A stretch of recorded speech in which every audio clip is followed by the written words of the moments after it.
I found a woman's body in the drainage canal. The victim's hands were tied tightly behind her back.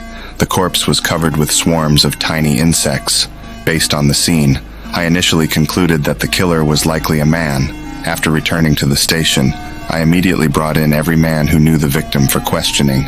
Although they all looked pretty rough and intimidating, they all had solid alibis. The next day, the station got another emergency call. Another beautiful woman had been brutally murdered. When I arrived at the crime scene, I was instantly struck with horror. This victim had been killed in the exact same way as the previous woman. Her hands were bound tightly behind her back. I was certain this was the work of a serial killer. The next day, we went back to where the first victim was found, hoping to uncover some clues. That's when my partner John shared his theory. 사건 날 전부 비가 왔어요.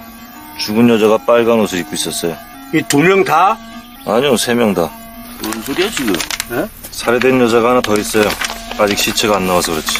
He quickly showed the chief a list of recent missing persons in town.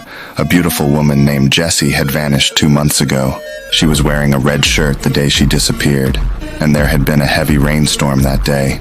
These two details matched the killer's pattern perfectly.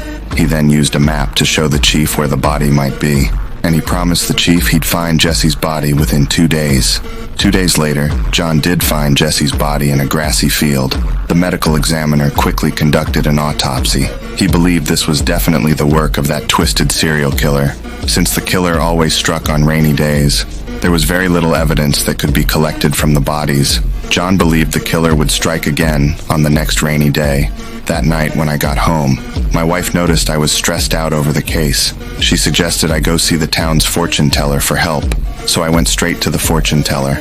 방금 얼굴 하나가 싹 스쳐갔는데 그놈인 것 같아. 요 얼굴들 중에 그놈 있어. 범인. 어디서 자꾸들 사진을 뒤밀어. I bought a talisman from her. Then my partner and I went to the location she specified. The fortune teller told me that once the ritual was complete, I would know who the real killer was.